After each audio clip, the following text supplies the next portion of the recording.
Hello, everybody. Thank you for joining Veronica Consciousness Group. So very sorry about the delay. Technical aspects again, as always.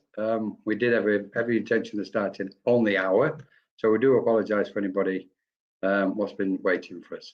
So we've got a special evening this evening, a live chat with Veronica Jenkins, and I've been looking forward to this because it's all about awakening, the launch of Veronica's new book from, as you can see, Universal Spirit, Awakening.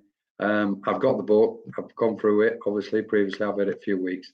And I thought, okay, I think it'd be nice just to have a live chat with Veronica to discuss some of the aspects in the book and basically invite Veronica to tell us about the book, etc. So please, if you're present with us, put some comments in the chat, if you will. You're very welcome to. We'll be taking questions also throughout the show. We'll be going on for possibly an hour-ish, just over. But I'd just like, once again, welcome everybody to Veronica Consciousness Group and this live chat with Veronica. And now, if I may, I'd like to invite Veronica Jenkins to join us. And let's get into it. Hello. Yay. Hi, Veronica. Hiya. How are you? Thank you so much for joining us. Oh, you're welcome. Appreciate Thank it. you for inviting me. I've just got to, wow. So I've been looking forward to this. I was just saying hello to everybody. Just going to say hello to Tani and Rohan. Australia, thought I'd pop in. Thank you for popping in, Tani and Rohan. Lovely to have you with us. And for anybody else who's joining us, please make a comment in the chat, if you will. So thank you again, Veronica. And congratulations. First thing is congratulations on your new book, Universal Spirit and Awakening.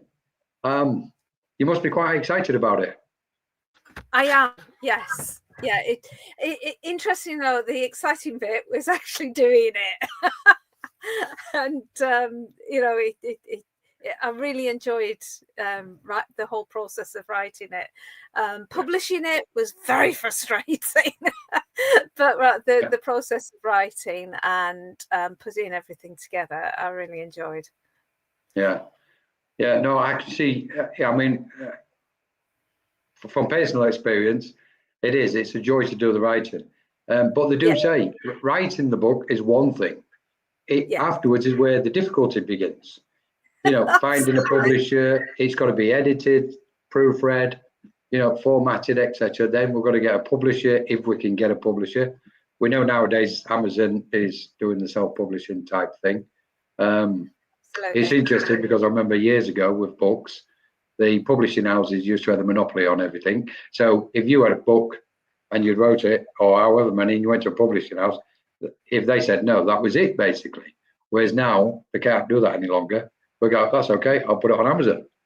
And, and of course, there's other platforms. Pardon? Which is exactly what I've done. Yeah, well, yeah, and it stopped the monopoly. And it gives, I think, personally speaking,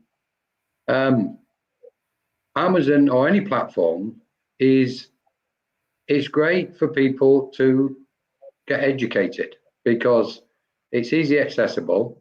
You know, there are so many books, I think previously, when I look back, there must be probably hundreds of thousands, if not millions of books set on somebody's shelf, what was never published, you know, years ago, because the publishing houses didn't want them, wasn't interested.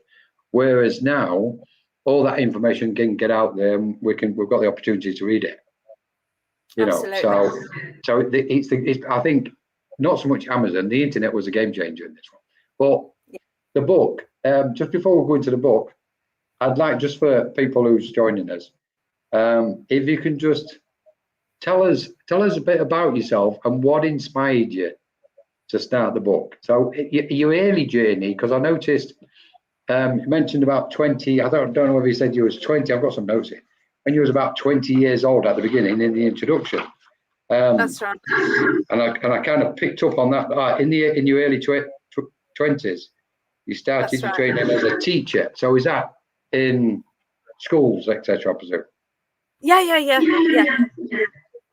I've just noticed there's a kind of echo on my voice there. I don't know whether that's coming across or for people that are viewing. It's just I'm not right at hearing the it. end. But while I'm talking and while you're talking, it's not happening. So let's just crack on with it. Yeah, when I was growing up, I was just interested in everything weird, wonderful, anything that had mysterious in the title, then I had to have it. And anything weird and wonderful that was my thing. And I was brought up from being a baby, going to church every Sunday, Christian church with my mum and dad. And through that, until I was 18, I had to go. It was what the family did, and I had to go. At 18, I said, "I'm 18, Mum.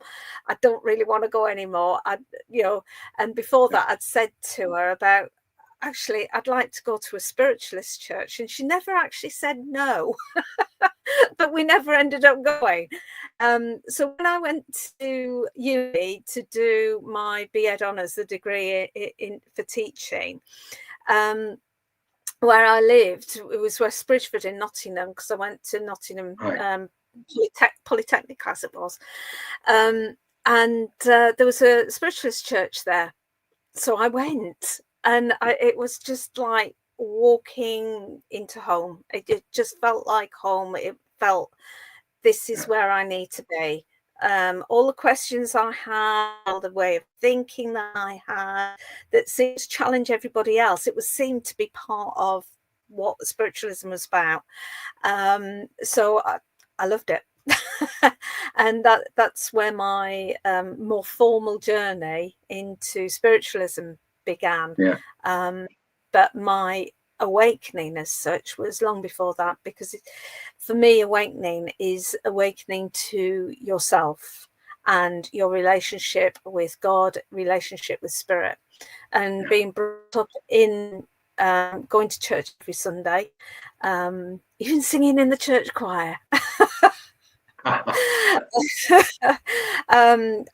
All those philosophical thoughts, all those religious thoughts and questions were there from as long as I could remember. And it actually quite surprised me when I realised that other people weren't like that and didn't have those questions, didn't have those thoughts. And I've kind of carried with me for a long time and not felt the position that really my role or responsibility or interest in doing it. I've spent my life being a teacher. I was a head teacher of 3 different special schools, and I've had 2 children plus a couple of absolutely incredible stepchildren in my family. So I've had my hands full. But since giving up work and retiring, the whole world of online events have taken over, and spirit really working me hard, let's say. And there's an awful lot out there about mediumship development. And I thought, well, hang on. And this may be my special needs training, where you put everything into steps. Right. Yeah, I understand. Thinking, well, hang on, there's something missing here. There's a lot of people going into development that have missed this first step out. And you're getting, as a result, mediums that actually don't question their relationship with God, relationship with themselves in terms of their spirit, and that just didn't sit, as though something needed to happen with that. And so the inspiration writing the book was to fill that gap, to help people make that transition from just being in their everyday lives, just living their lives, and then suddenly something happened that made them question, and made them want to explore, well, actually, is there something more here? And help them on that journey of, right, there is something more, and this is what I believe it is, and there's a whole world out there that can help you on this journey. And I would try to put all of that into context. I would, yeah, totally agree. It's just backtracking slightly. Did you say West Bridgeford? Is it West Bridgeford? Yeah, West Bridgeford in Nottingham. In Nottingham. I actually saved there. I've saved there a couple of occasions previously, and it was the one. Well, I don't pass, but it was, you had to go up the stairs, and it was by the canal or the lake or river. And because I think they'd moved, or they was in the process of moving. Well, there was 2 different locations when I was president there. We were in the back of the library. Right. It was all changing rooms that we did out and everything. This was about 10 years ago. Oh no, that's much more recent. That's much more recent. Yeah, because we in Nottingham where they. Years ago. Yeah, right, okay, yeah, they'd moved by then. I was just when you said it, I thought, oh, I've served there a couple of times. Anyway, so then just going back to, because one of the questions I wanted to ask you, because I want to get on to what you've just been saying, but just a couple of quick questions prior to that, was when you went into spiritualism, did you go through that process of sitting in an awareness class and a development class? What happened for you at that period of time? Oh, absolutely. At that period of time, you had to be invited. You couldn't just join. You had to be invited to a development group, and they were very close knit groups and communities. And so I was, after attending church 2 or 3 years and expressing my interest in development, I then had to sort of wait to be invited. And I was eventually invited to Pat Hunt's development group in Loughborough. So there wasn't any local to me. I had to go all the way down to Loughborough. I sat in Pat's development group for 2 or 3 years. I think it was 5 years altogether. I sat with her because we went into trance and all sorts of different things like that. Well, I experienced it on the edges as such, and I had a couple of little goals, but at the time it wasn't where you all sat in for trance.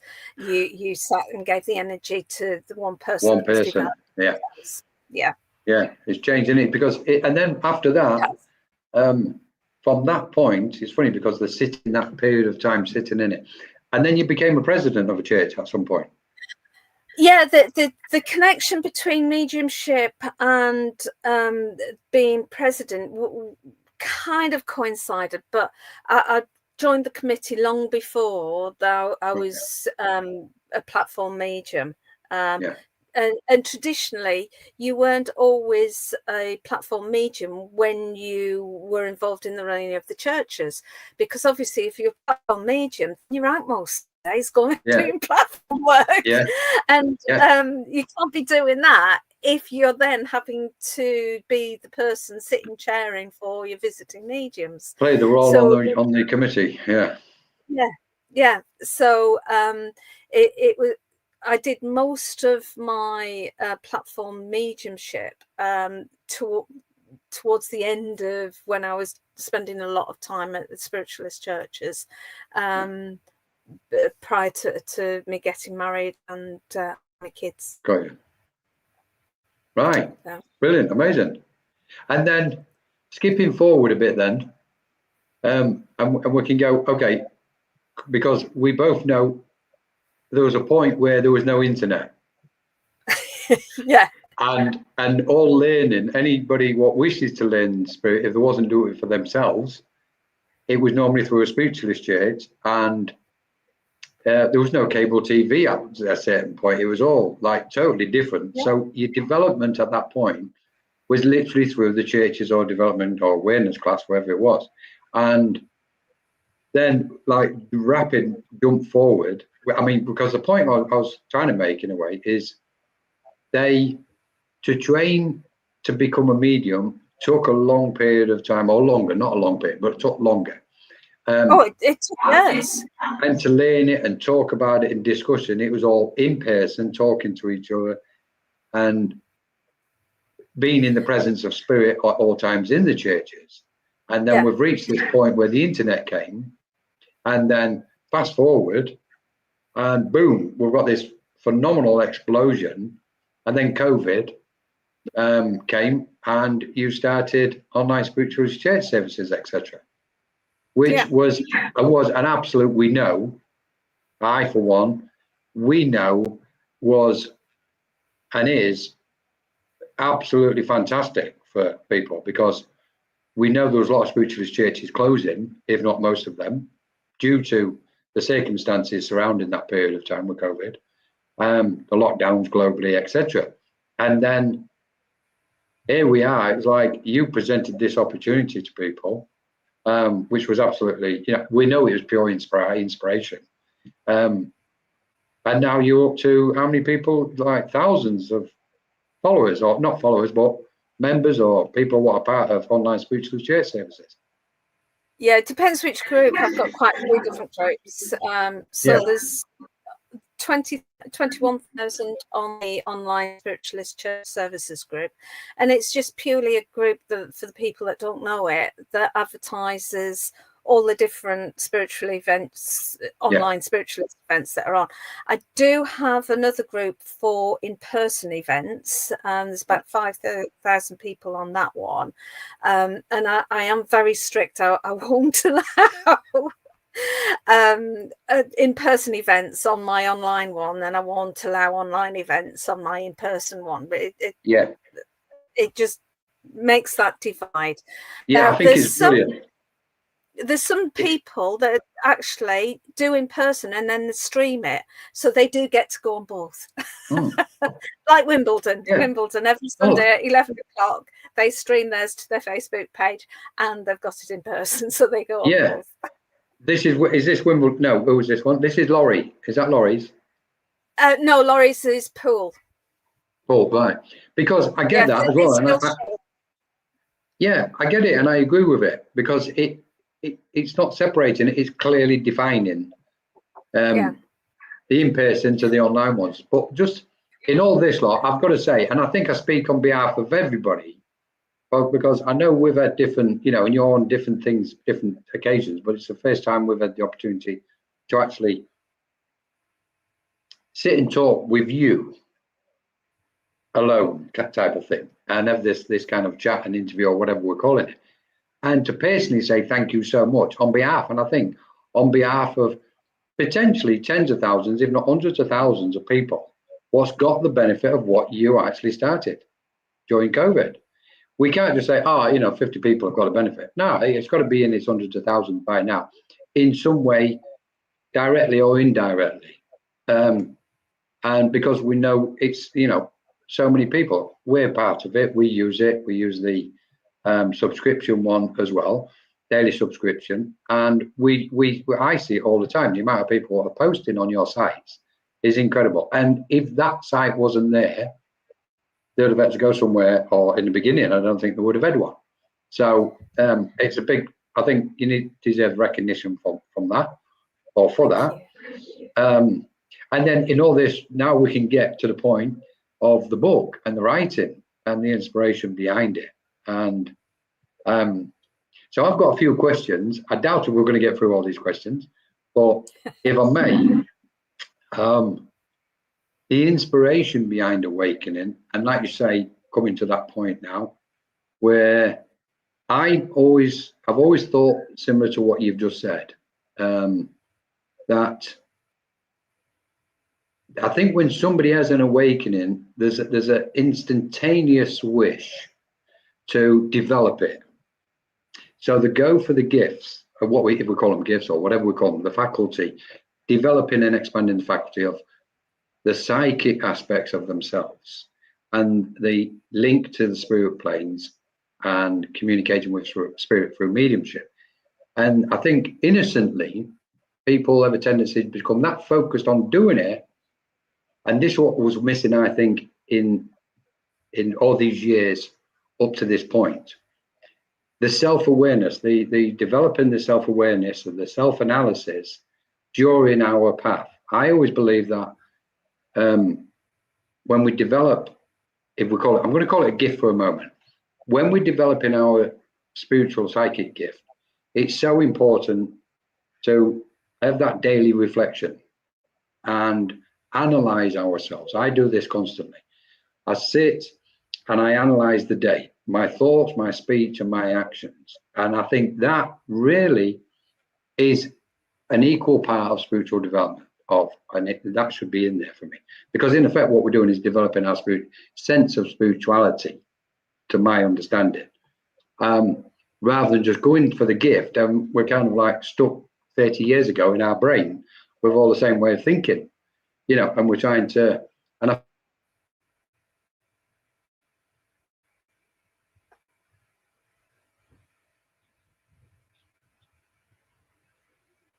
I don't know whether I'm live or whether it was my signal that's gone, or whether it's Colin that's gone. I'm going to continue on the theme, because if it's my signal that's gone, usually it knocks me out. So hopefully it will continue on. What Colin was saying there was about the difference between, oh, he's back. Hi, Colin. I don't know whether that was you or me. Your volume's not come on. Can't hear you.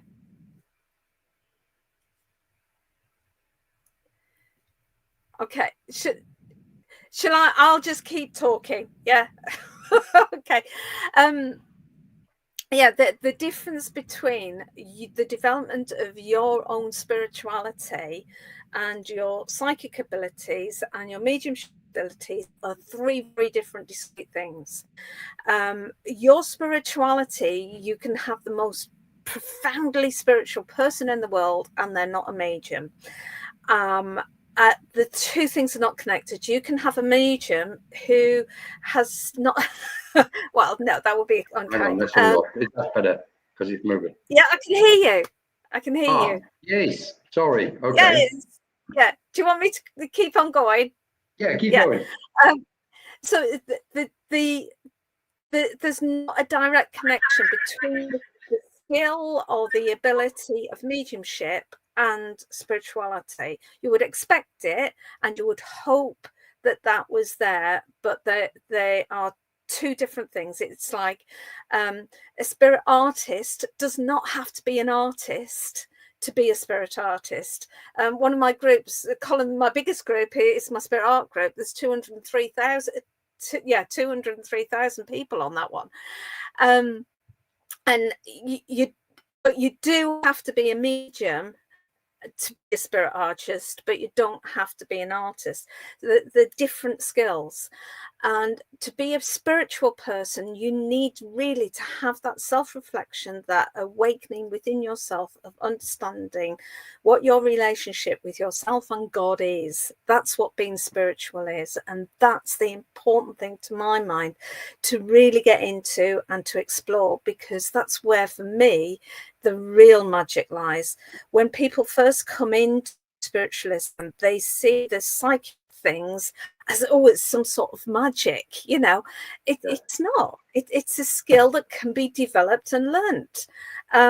There's no magic behind it. The real magic is finding yourself and your spirit within you, and that light and that wonderment.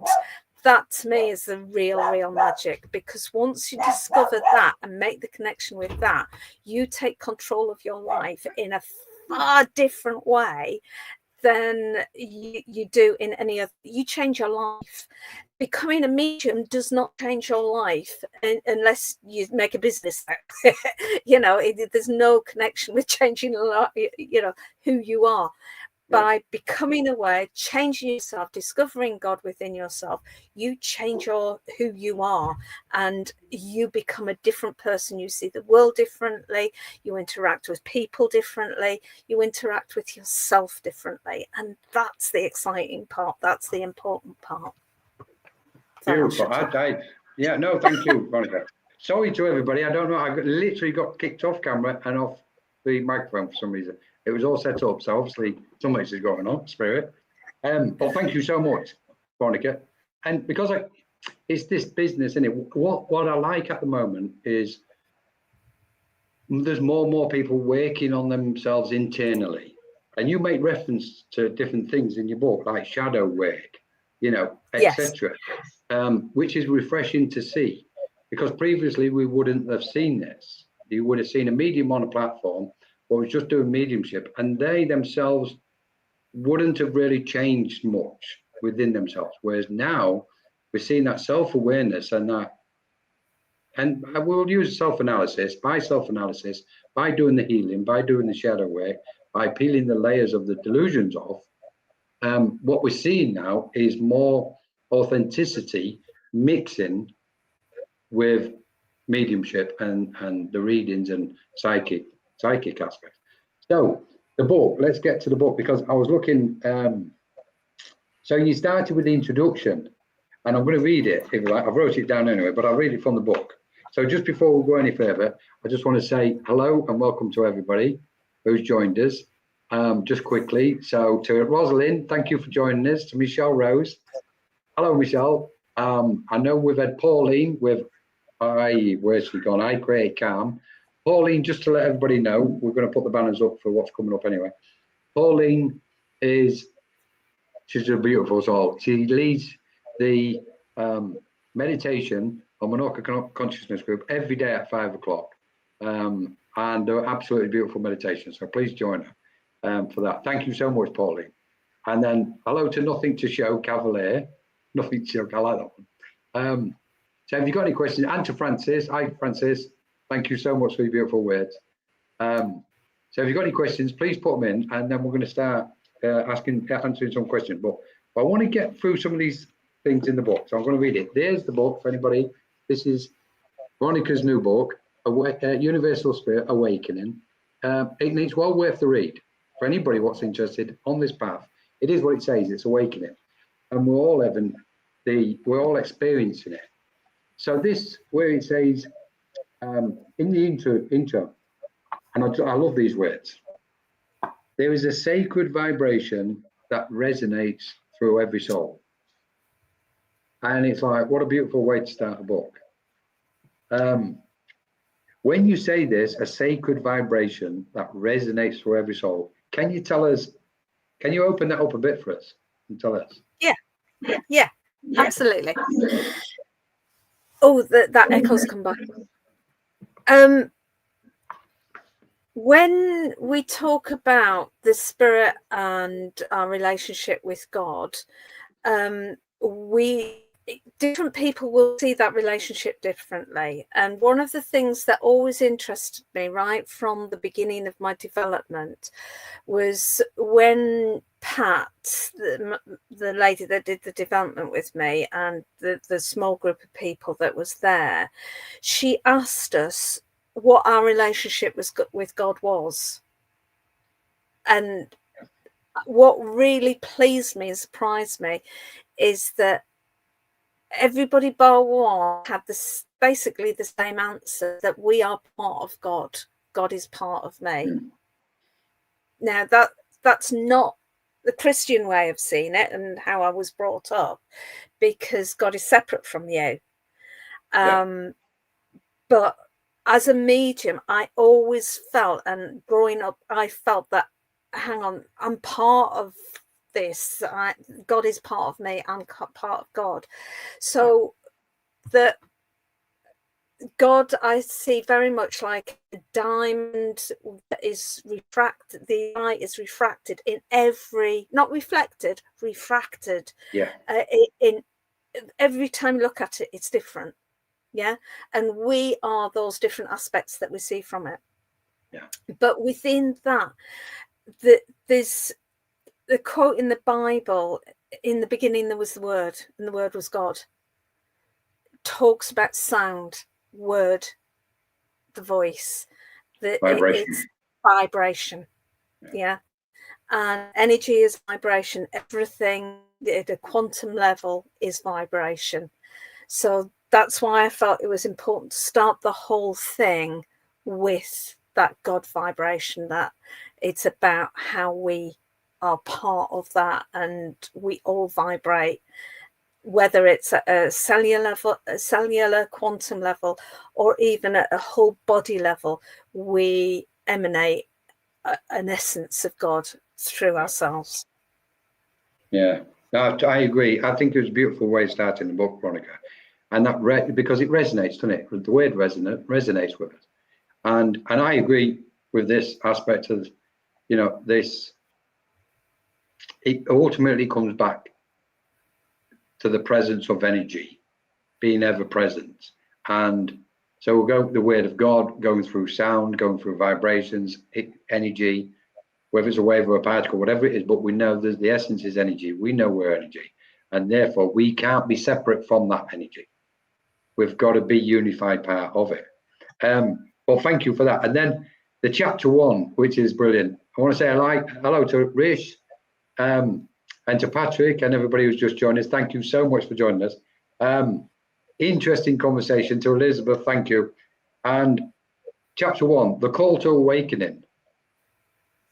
It's like, okay, that resonates for a start, doesn't it? The call to awaken. And I think that is what happens to each one of us. It is like a calling. We get drawn. I liken it to we're drawn to the light. Light is magnetic, and we get drawn to it. But it's a calling in its own form. And like you said, there comes a moment in everybody's soul, in the human journey, when that quiet whispers of the universe grow louder. You know, this is beautiful stuff. So the awakening aspect, which of course is, you know, it's in vogue at the minute, and I dare say we're going to still experience so many more people and so many more souls on the planet having their awakening. It's not exclusive to a group what's just had an awakening in the last 10, 20, 30 years. There's more what's not what we call awakened. What's your thoughts on that area? About the future of awakening? Well, the awakening itself and the process itself. Oh, the process itself. Yeah. Well, it seems simplistic to say read the book, but that process starts with the questions. Yeah. Who am I? What's my relationship with God? It starts there. It starts with belief. It starts with faith. It starts with that, as you say, call, that need to be aware of something more. And then you progress into, well, where can I find the answers to these? Yeah. And there's an interesting aspect to that actually I didn't touch on in the book, but that's a danger point, because you will find what traditionally is called charlatans or cults out there that say, well, I can give you the answers, and it's an easy tick of the box. If you come and join us, then we'll give you the answers. And people get drawn into that because it's an easy path through. True awakening isn't easy because you're challenging yourself. You've already mentioned about peeling away the stories that we tell ourselves about who we are, and recognizing actually most of those stories about who we tell ourselves we are ones that we've been given by other people, and we need to and we need to remove those external stories to actually find out, well, who am I? Underneath, being told from a young child, well, you can't do and you shouldn't do, and all of the rest of that. Well, if I take that belief I can't do something away, well, what can I do? And that can be really, really scary, and that's why it's hard.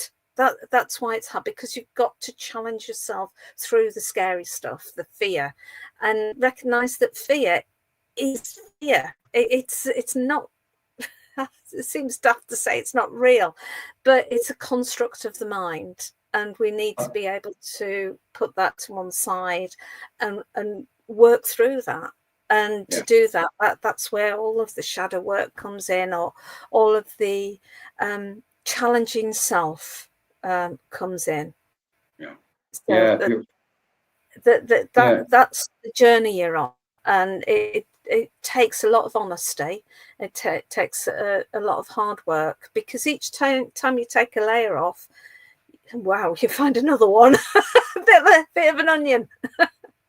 Yeah, the onion. It's classic, isn't it? But I'd like to just jump on that point where you said, I want to just agree with what Chris was saying. Hi, Christopher. The world needs a spiritual awakening. It's so true. We're in it. It's happening now, which is brilliant. So, good point, Chris. Thanks very much. There you go. This world needs a spiritual awakening. Thanks. Yeah, good to have you with us, Christopher. Thank you for joining us. So then you put here the recognizing the first signs of awakening, etc. And then you go into the book to kind of clearly define things, and it gets us to that point what you've just made reference to, Veronica.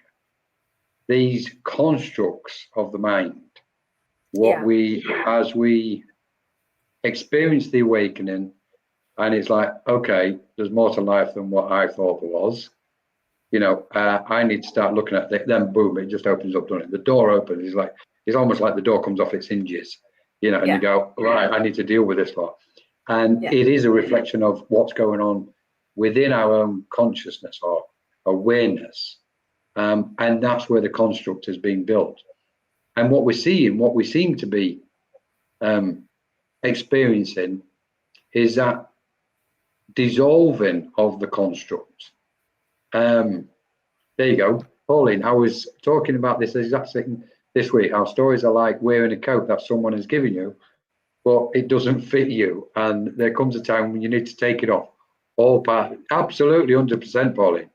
Yeah, and I like the way you've just, it's like, the question is how many coats are you wearing and who's do they belong to? So perfect.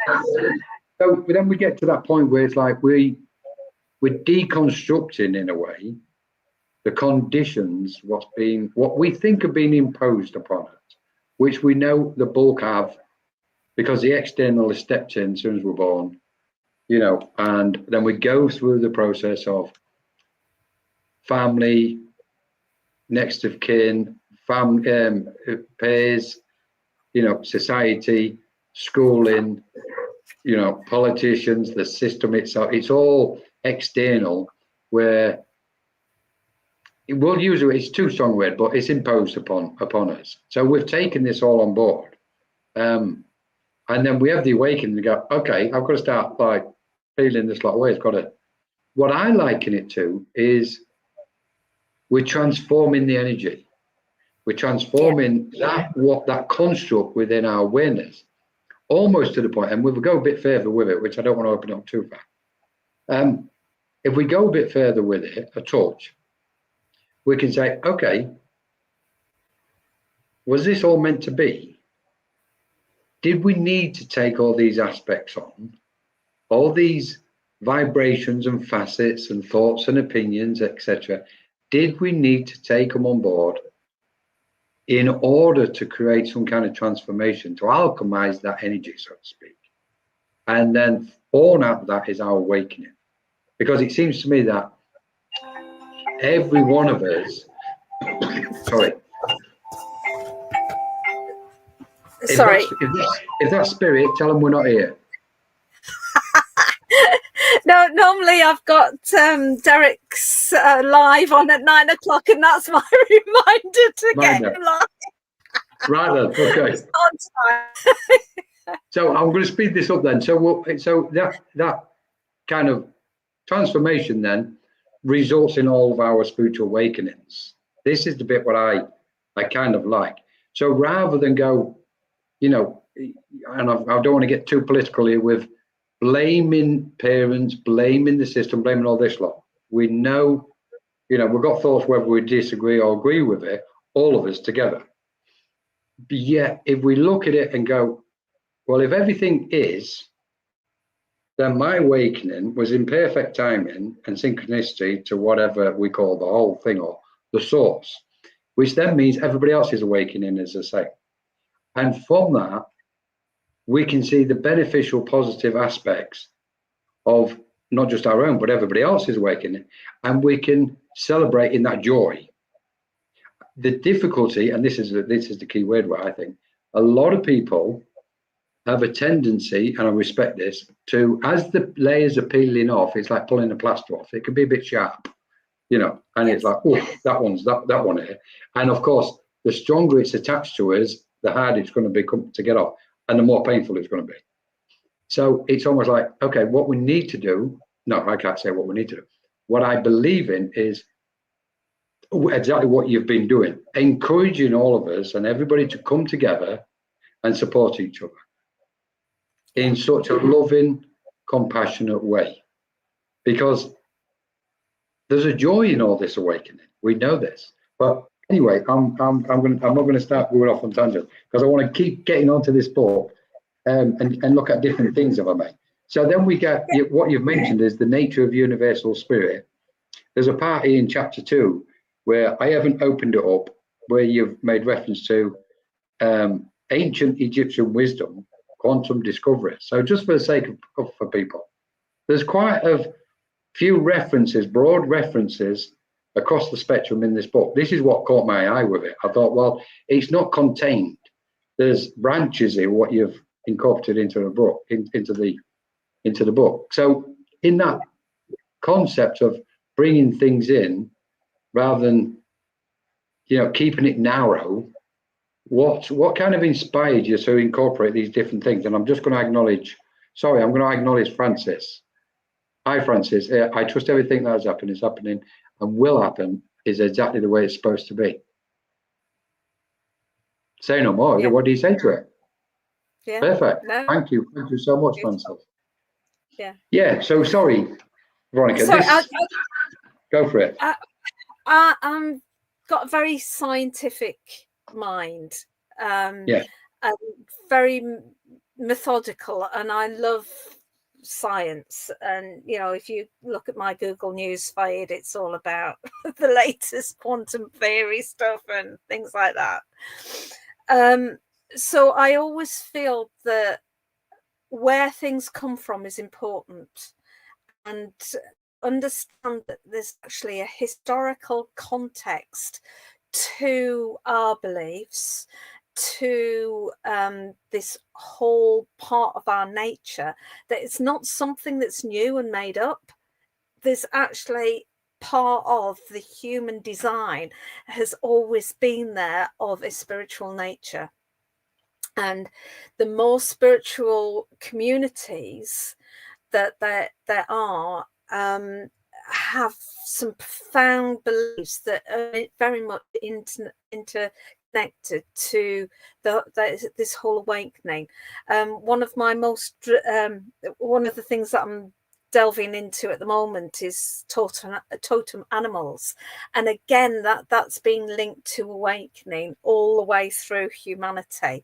And whereas my awakening book is very much just focus on yourself through these exercises, I've brought in these totem animals because it actually helps as an aid, and I feel that historically through different cultures that's how animals and totem animals have been used as an aid to people's awakening, by being able to put at arm's length some of these concepts that are too difficult to start directly with, if that makes sense. Yeah. So the reason I put the historical basis in was to help people understand, and the quantum stuff, the science stuff, to actually say, well, hang on here, it's not just a belief system anymore.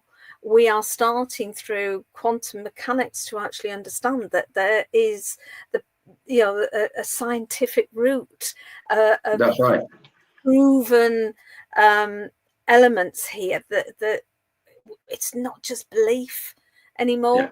Yeah. The fact that, as Einstein said, that there's at the distance, spooky at the distance, that he didn't like it. He didn't like quantum at all, because it meant that the particle here was being affected. They were joined and whatever happened to that one happened to that one, and it was you conscious. could be a million miles apart, and it could still happen.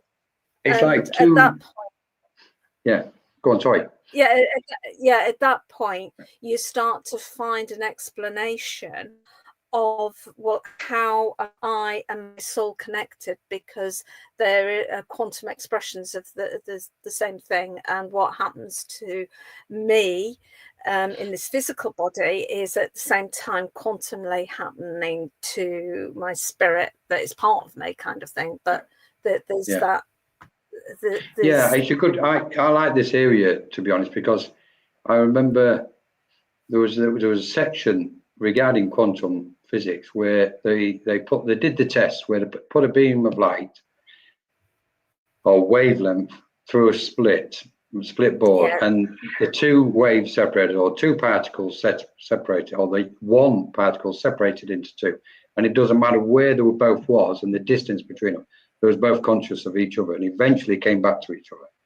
And what it proved to me, and so much more, but one of the aspects I thought about it is it simply shows the interconnectedness between us all. Absolutely. On every single level. It's almost as if, and maybe this is why when we look at the word awakening, on one level, it may sound so broad and expansive and profound. Yet on from another perspective, you can go, well, it's basically, we just kind of open one eye. We're still laid in bed and we've just got an eye open and we're waking, and you go, okay, what's going to happen when we've got both eyes open? What's going to happen when we've actually got out of bed? What's going to happen when we got down, down the stairs, and what's going to happen once we're actually out there up and running in the future? So it's like we can place it anywhere along that kind of trail of thinking, so to speak.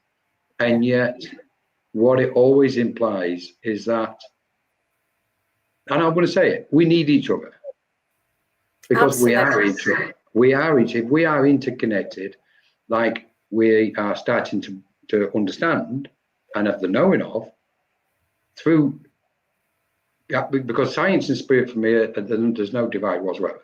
It's only in the mental construct of the system what says that's spirit and that's science. And my head goes, well, I don't see any difference. I just don't, because science represents energy, and therefore we know we're energy. And we, rather than thinking just solely that we're interconnected, coming to that point where we can say, well, actually, if there is a need, we actually need each other. Yeah. And although we may be the fractals of light, the whole thing isn't complete without all of us. And it changes. It kind of changes again, because then we go from divide and separateness to community and oneness. But again, so I want to touch on this. Are we still okay for time? I don't know. I'm really enjoying this. How long have you got left? Have you got to be off at some point?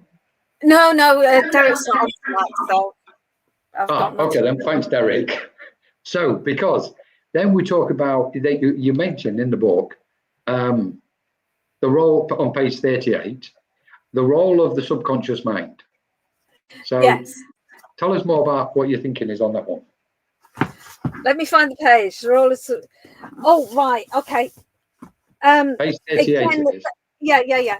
Again, that is where our subconscious has been told so many times by the external factors about who you are, and your self-conscious just absorbs that and replays it.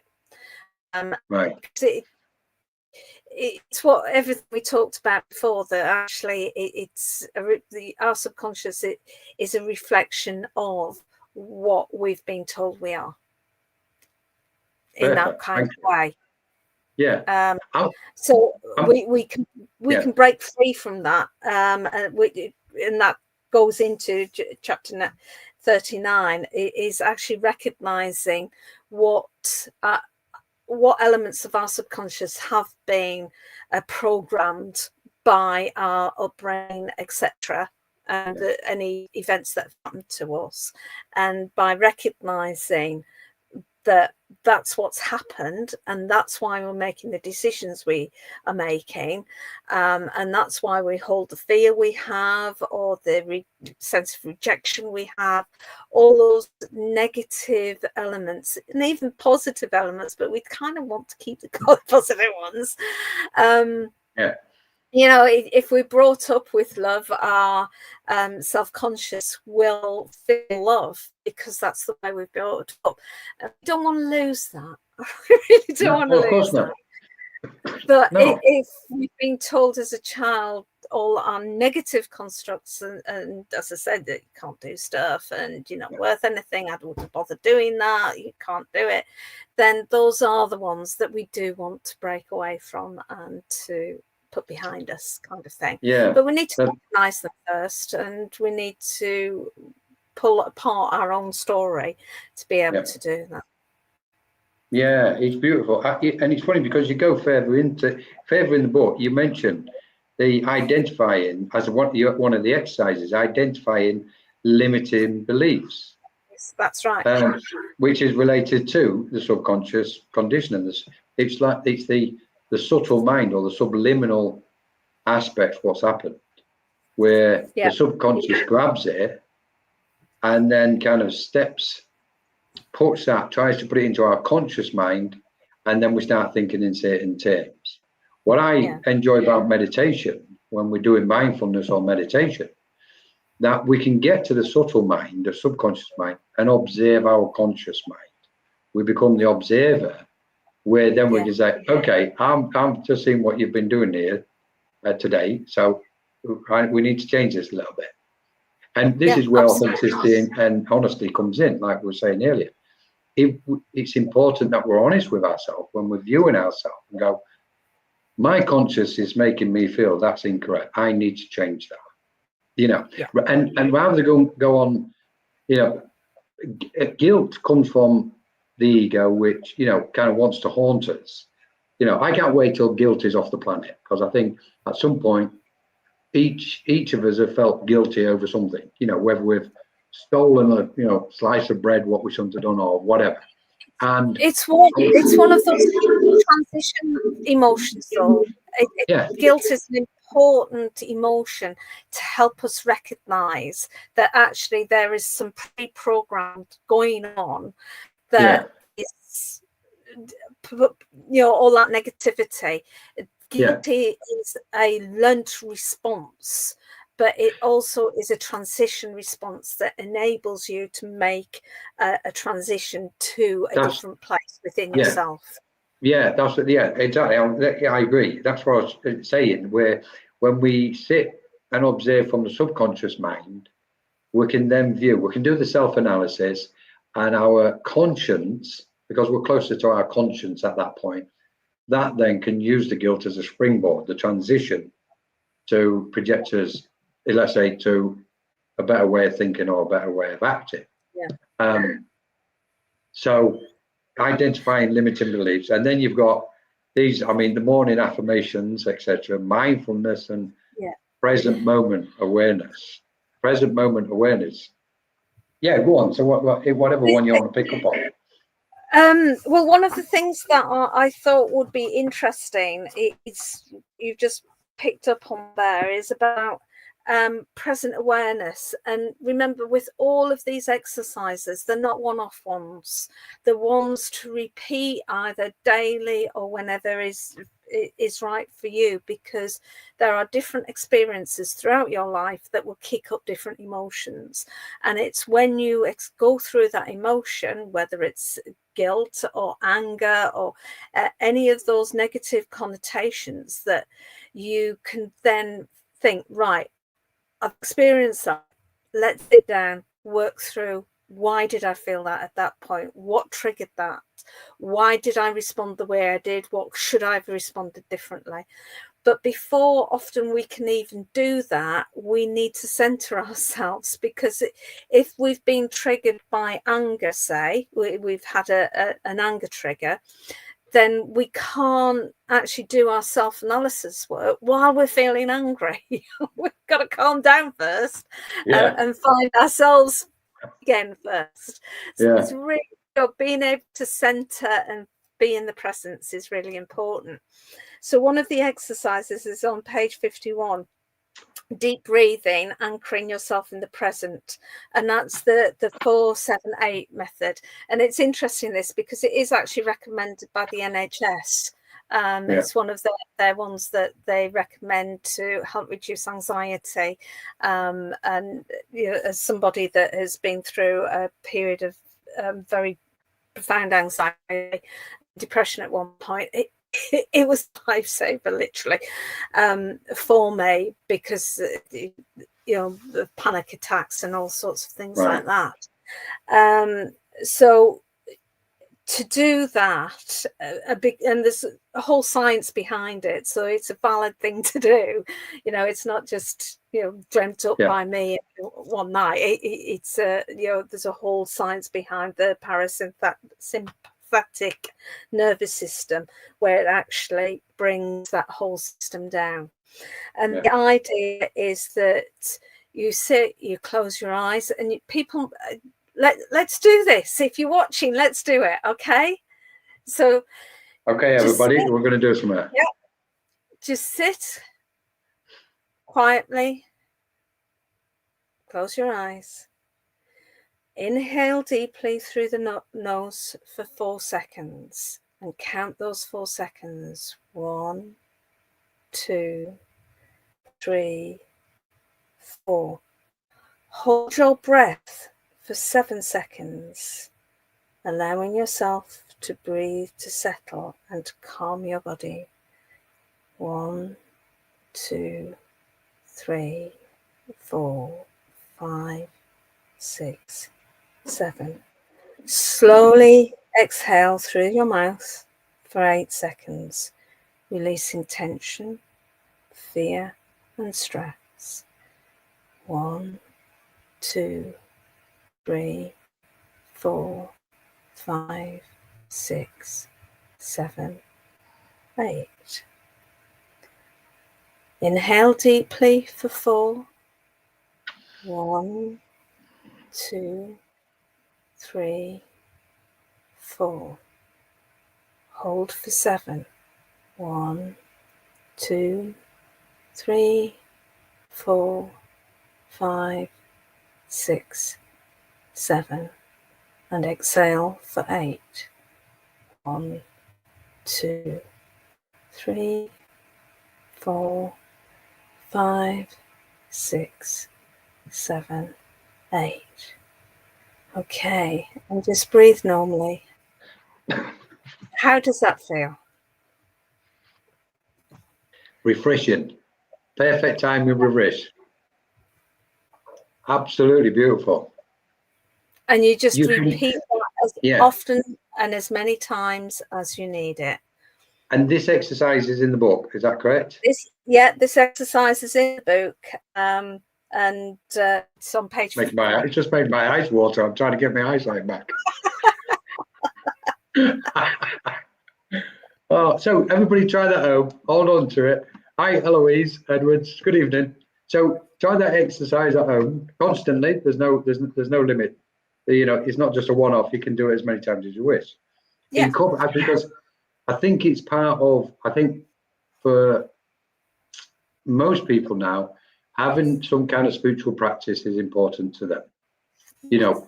Whether they create some kind of little shrine, have their own ritual with meditation, mindfulness, breathing techniques, etc.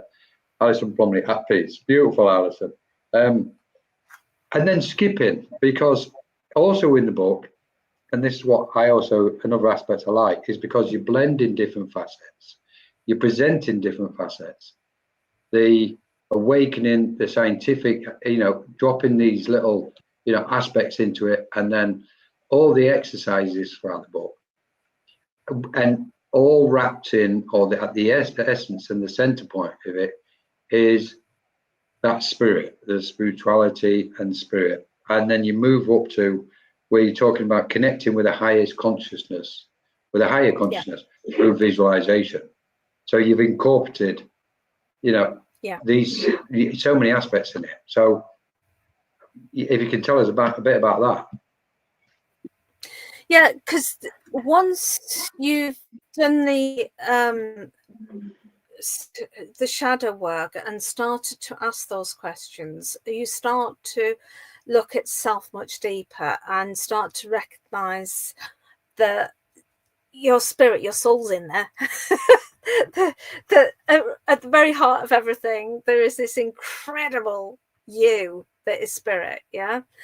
And we've already talked about our relationship with God and what that is.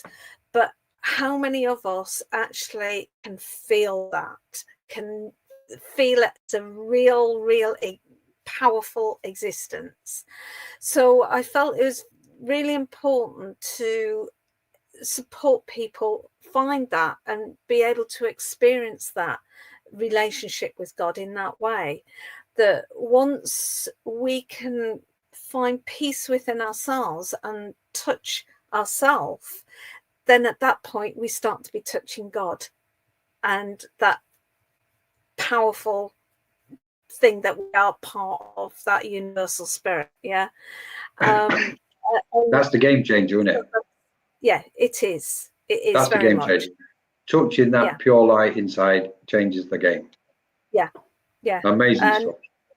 It doesn't mean that you don't then do all of the other stuff still, because life is the opportunity to learn. And even after we've gone through an awakening process, I don't believe we ever stop that awakening process. As long as we've got a physical body, we've got an opportunity and chance to learn, an opportunity and chance to develop.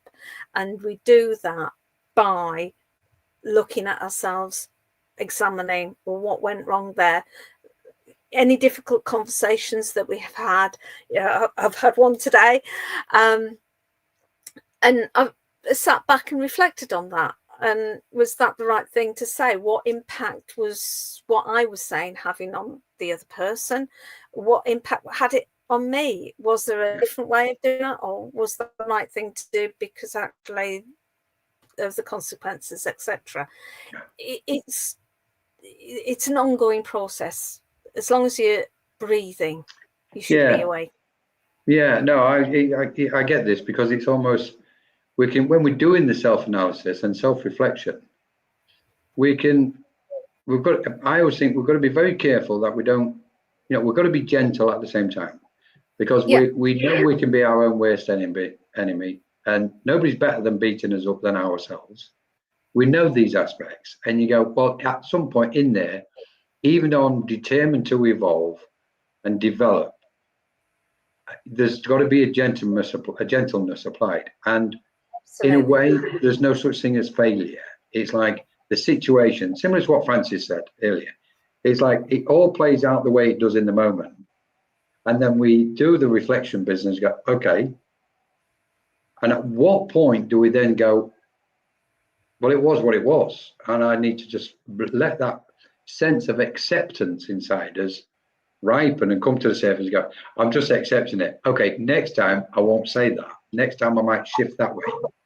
And that's the key. It is recognizing, actually, I've learned, and next time I will do something different as a consequence.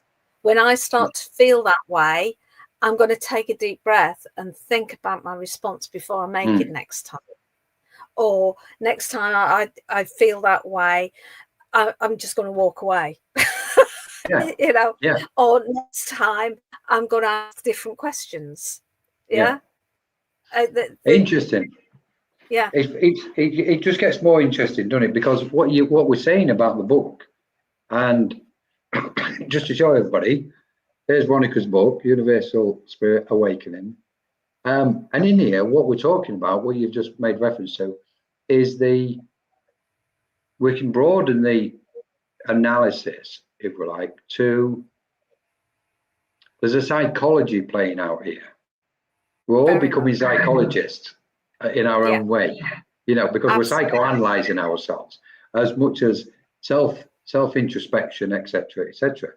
And that's where mindfulness comes in, what you've put in the book, what you've mentioned, and having that present awareness. And just moving forward, as I know we're going to be drawing to a closer, and releasing false narratives and finding your area of service.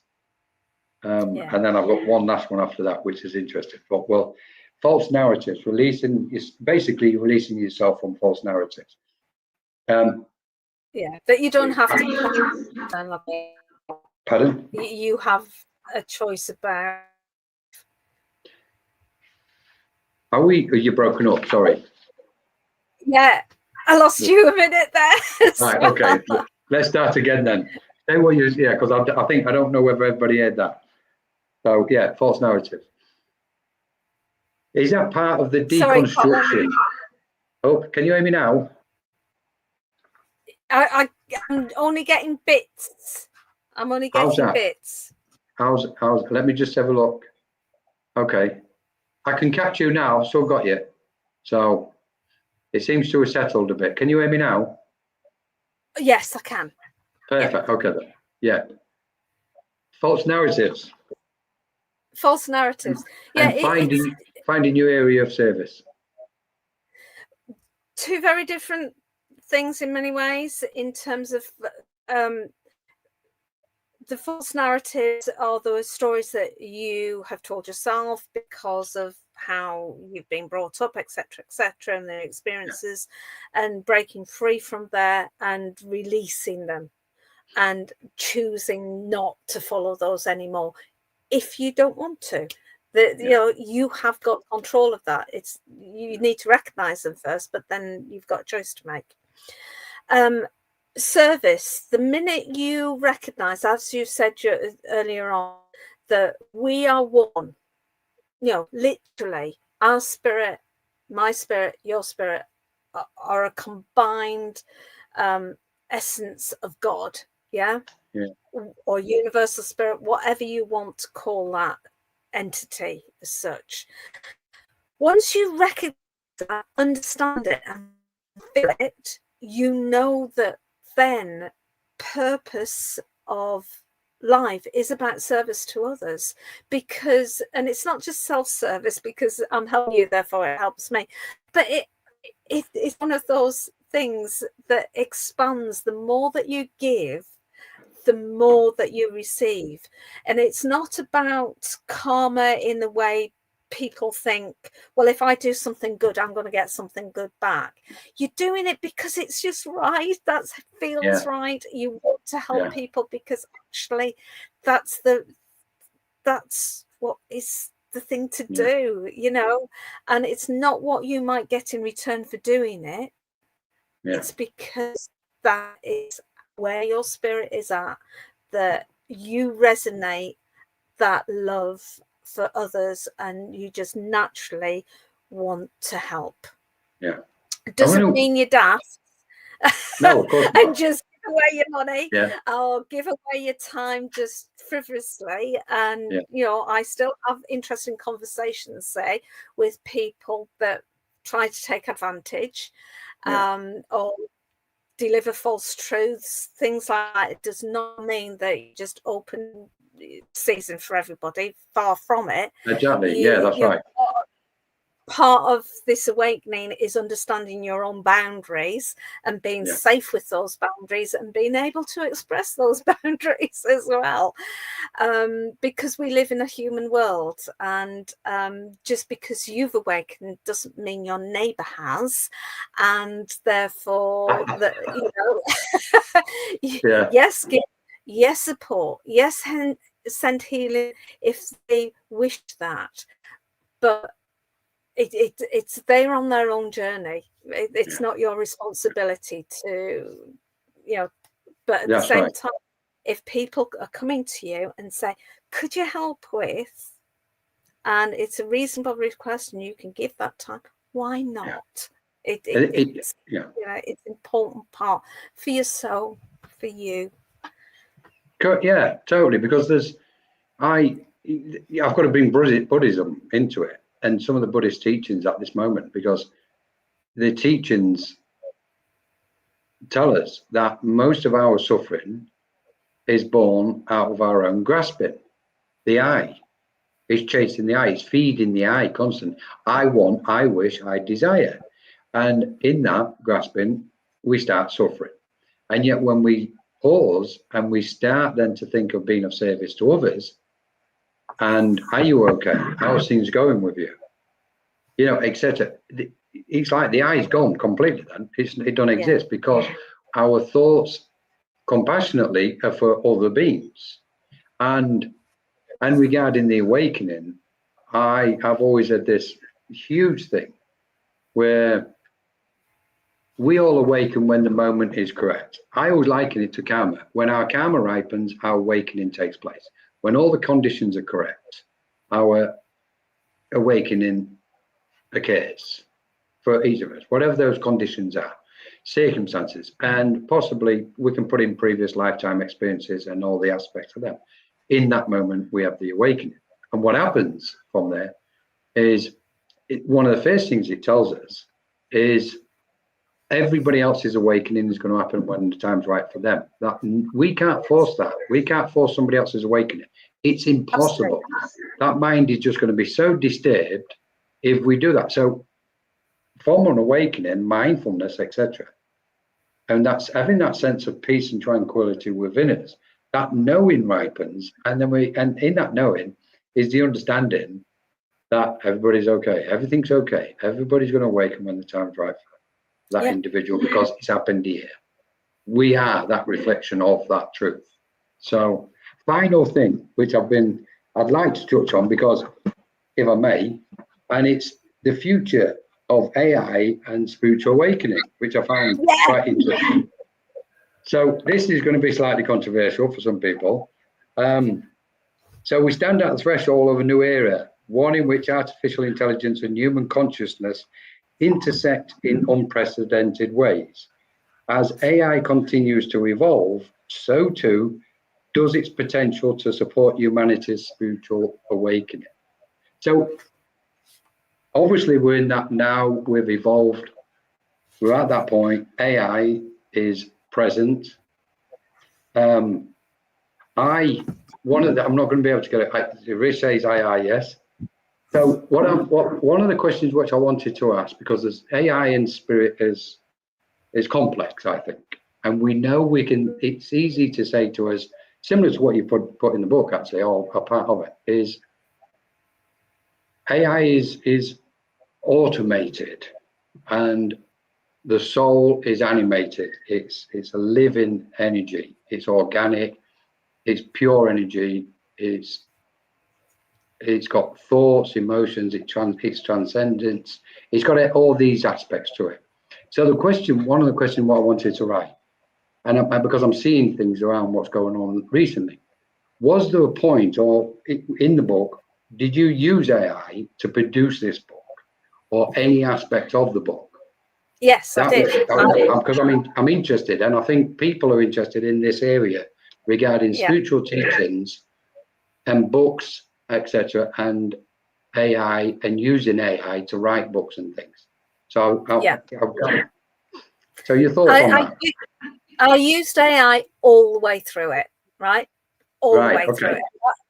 And that last section on page 109, from the point the future of AI and spiritual awakening, AI actually wrote that unedited by me. Which page?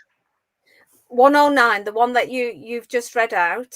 Oh, I got you. The AI human collaboration. Yeah, AI actually, ChatGPT actually wrote that.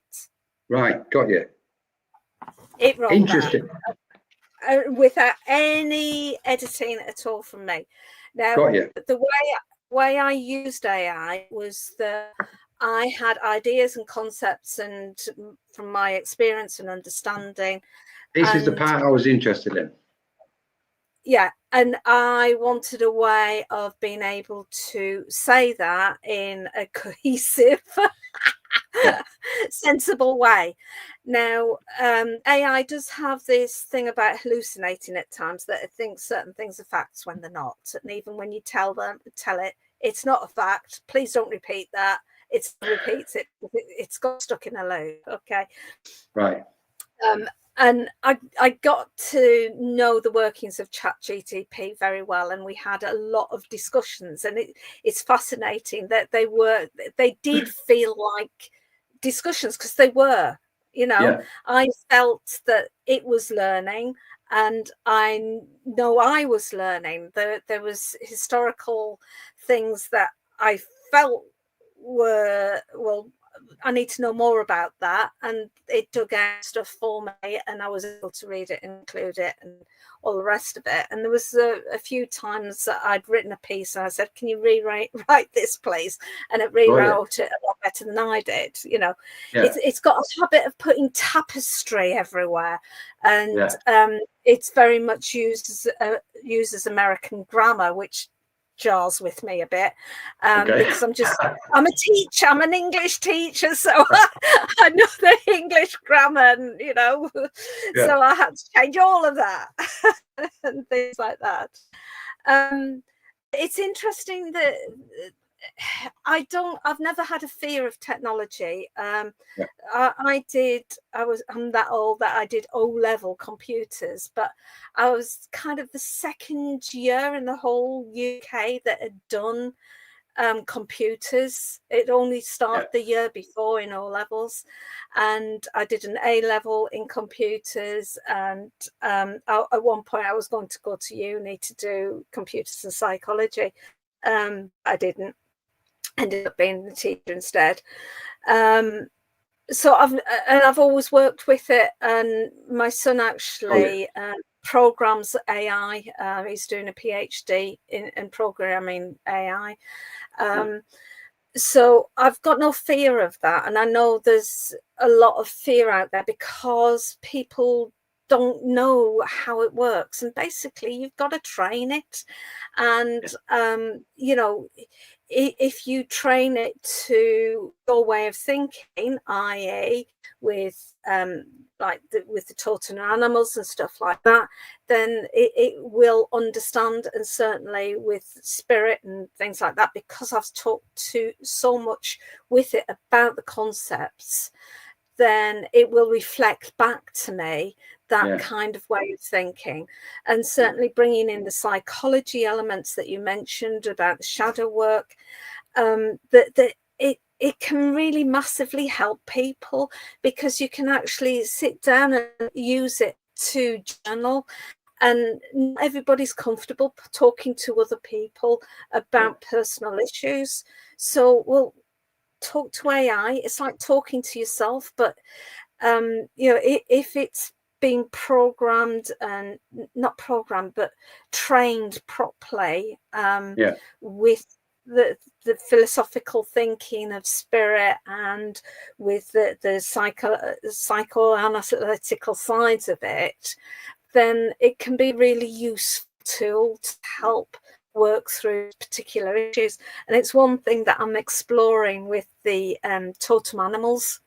Right. That I've got a friend of mine who's actually set up a chat bot working with totem animals. So I've given it all the information, and I've been having training conversations with it, and I've refined the programming behind it and everything.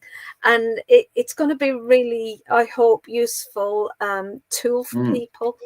To go back to one thing that you touched on there, that human beings are flexible, creative flow and all the rest of it, that's exactly what AI is coming to be. And that's an interesting point. And there will be a point where it becomes self-aware. It's not there yet, but it's already past the Turing test. So, and for those that don't know what the Turing test is, it was set up donkeys years ago as a methodology of deciding whether a normal person on the street believed the person that they were talking about was another person, or a technological thing. And it's gone way past the Turing test now. It's past the Turing test that anybody talking to it thinks they're talking to another human being. Okay. And it's interesting, isn't it? What happens in our physical brain when we think is there are electron communication through neurons, etc., etc. We're talking about quantum computers, and modern computers, not just quantum computers, it's energy that is happening in that transfer at every point. Yeah. I think I find it fascinating. Interesting. Yeah, I find it, because I've always been kind of futuristic. I've always, ever since I was a kid, I was in the future. I just loved everything about the future. I mean, but I never really played with toys and robots or anything like that. But my mind mentally was. And now we're in the stage of where AI is very present, ChatGPT, etc., and all the rest of these apps and things, what's been produced and created. I think AI can be used for organizational skills. This is where I stand. That if you want it to organize, a schedule or something, put a few words and it'll give the schedule for the day, or, it can organize this thing or that thing. I think it's brilliant for that. I've got to confess, I'm cautious. I don't think there's any way possible that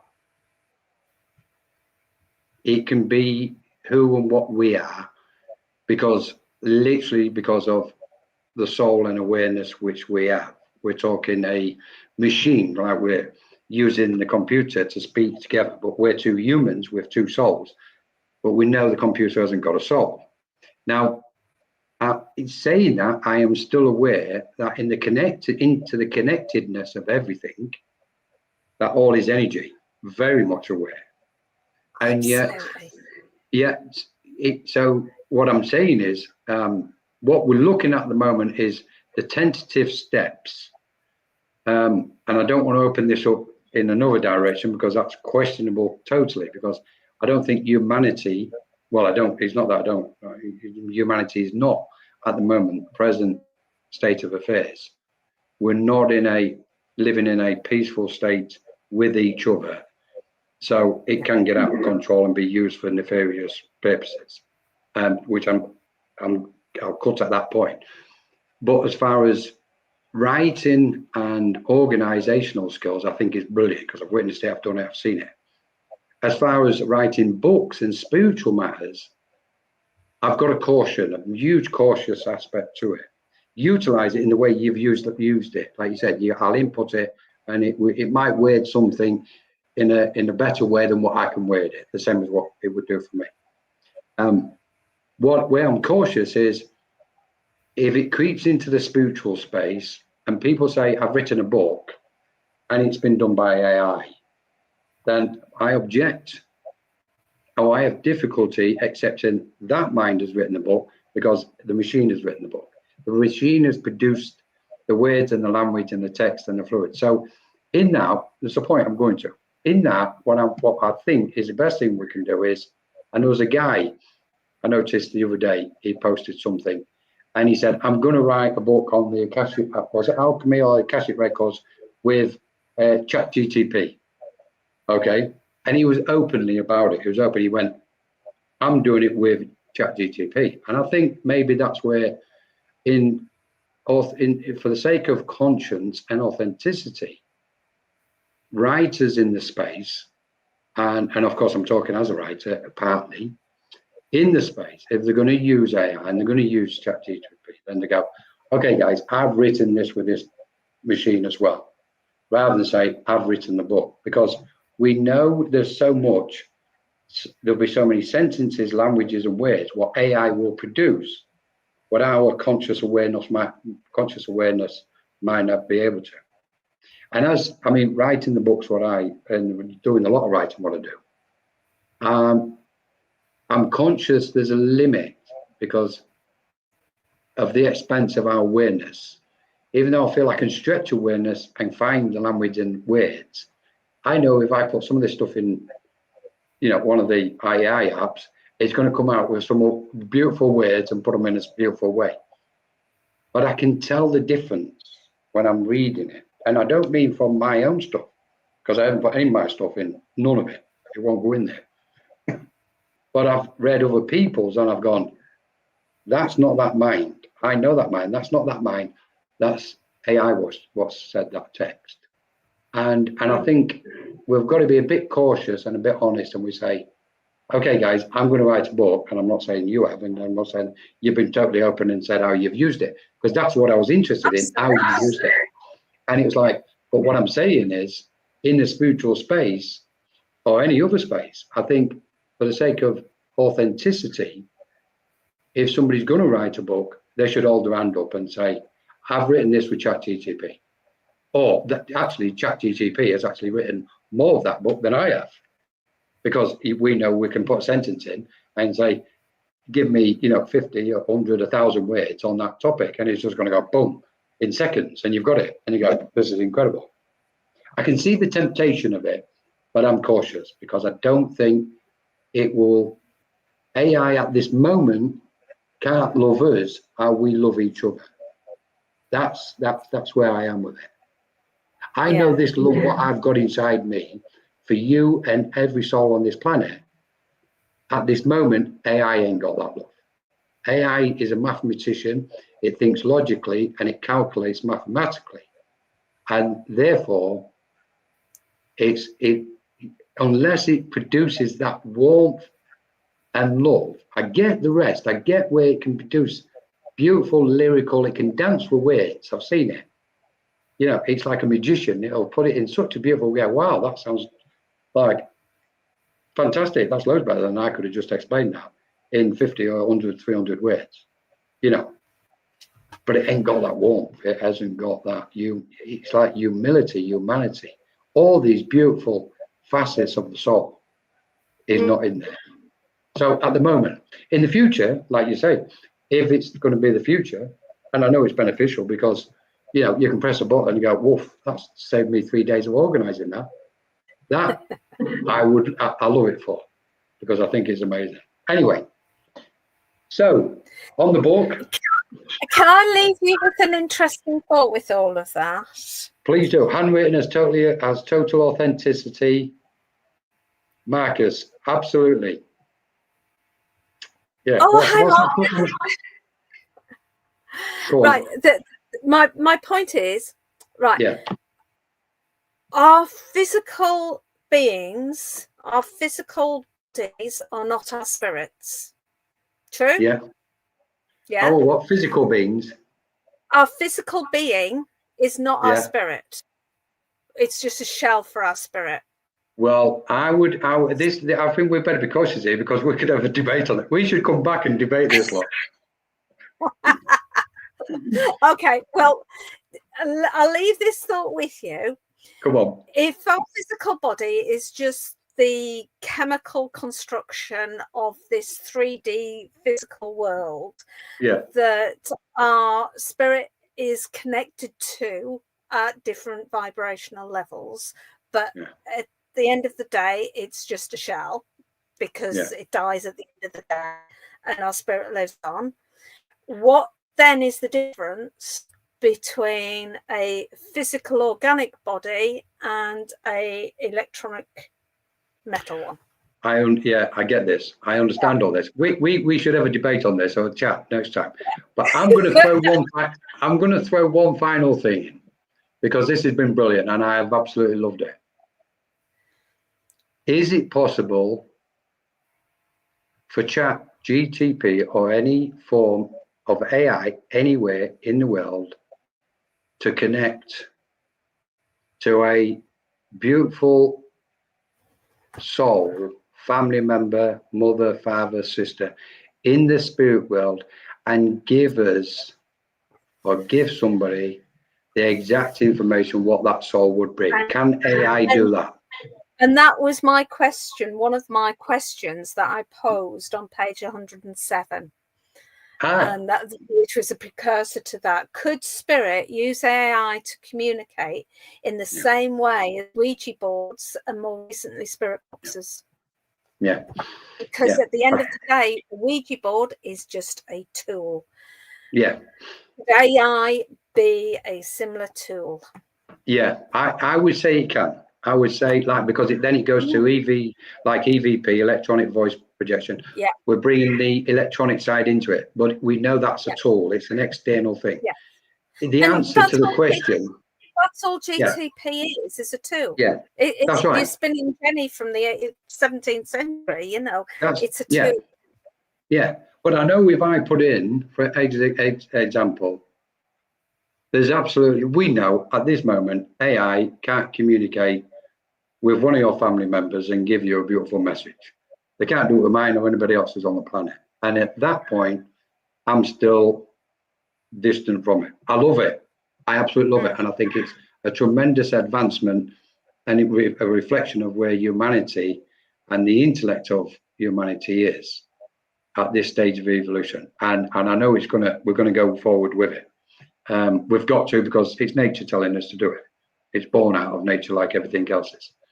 But it's that bit. And if anybody's writing a book, I would say to them, hold your hands up, please tell people, you know, there's enough hidden things out there in the world. And I think it's correct that if anybody is writing a book, and external to you, because I'm not saying you haven't wrote it with it, you've utilized it. I've put quite openly in the book that this was a joint collaboration with AI. Exactly. Yeah, that's where I agree. I mean, I write, and everything's coming through channeled stuff. You know, none of my writings has been used through it. I've used the computer to type it out. Anyway, on that note, Veronica, what an absolutely fantastic session. I hope you've enjoyed it. I have. Very much. Thank you. Absolutely amazing. So, guys, thank you all for joining us. There's the book, Universal Spirit Awakening by Veronica Jenkins. Check the site out. Go get it. There's a lot of interesting aspects in it. Okay, amazing stuff. And have you got anything in the future coming up, specific plan? You got your totem? I've got my totem. Yeah, I've got my totem stuff that I'm working on. There's going to be cards. There's going to be a book. There's going to be web stuff on it as well, because I want it to be very interactive. Yeah. And as I said, there's this chat box that I'm still working on with my friend Rachel with that. And next week, myself and Laurie are doing a second part to the ethics workshop. The ethics discussion that we had last night. Well, we're actually going to run a workshop next Wednesday at 7 o'clock UK time, and it's going to be a structured workshop about ethics of mediumship if people are interested. We are charging for that. I think it was $10 that we're charging for that. So it's going to be on Zoom. That's next Wednesday, ethics of mediumship, is it? Yeah, brilliant stuff. And of course, to everybody, jump on Veronica's site.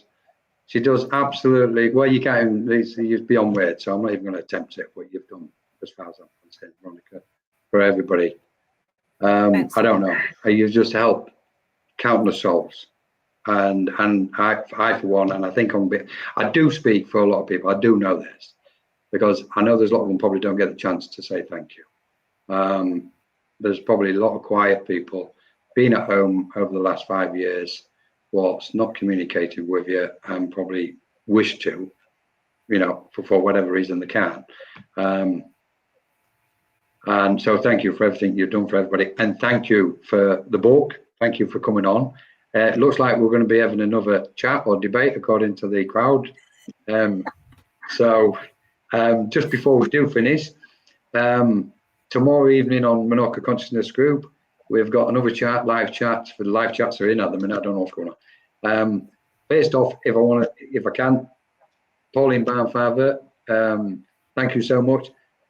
Join Pauline for the meditations at 5 o'clock, weekdays 5 o'clock every week. And you can find the information on MCG or on Veronica's, because we post on there as well. Tomorrow evening, we've got a live chat with Tony Johansson from Egypt, live from Egypt. And that will be on the alchemy of joy. We're going to be talking about joy tomorrow evening. Saturday, we've got Anne Fraser, and that's the moon phases community. So Anne has really kindly started this kind of these chats about the moon cycles and phases. So please, everybody's welcome. It's not a community as in nobody can get in. It's not exclusive. It's open to everybody. And I was there last week, and it was it wasn't one person taking the lead. There was people's comments. There was just working together and helping each other. It was beautiful to witness. It was a beautiful time. Sunday, I've got a first on Sunday, which is I'm getting interviewed officially for the first time by Shanti. I don't know what she's planning. I'm a bit cautious about this one. I conceded. I didn't want to do this. I've been trying to stay away for years, and she's gone, come on, I want to interview you. And I was like, wow, but I give in. So that's on Sunday. And then we've got other stuff coming up. We've got a workshop coming up, which will be generating your spiritual guides. It's a full-day workshop, and we're going to have a weekend on developing mediumship. Full weekend from Saturday and Sunday. We just got to announce them, put the post out. Other than that, talking about books. So you've got two. We'll put them both together. So Veronica, Universal Spirit Awakening, brilliant, and A to Z Index for Spiritualism, a guide to psychic and spiritual development. So books are abounding. What's going on? Thank you so much, Veronica. Loved it. Absolutely. Can't thank you enough. Thank you to everybody who's joined us. I really appreciate it. Alison, thank you. I really appreciate all that you do. This platform has changed my life. Big thank you. Lots of love, Veronica. It changes people's lives. She has done. It's true. I agree. So we should support each other. What do we say to this? Amazing. Lots of love to everybody who's joined us. Hopefully we'll speak very soon. And to Veronica, get you back soon. Essential bedtime reading. Francis, yeah. Exactly. Thanks, Francis. Thank you so much, everybody. Lots of love. Thank you, Veronica. And thank you. We'll see you all very soon. Thank you to Ava as well. Background stuff. Couldn't do it without her. Thanks, Ava. Yeah. Amazing stuff.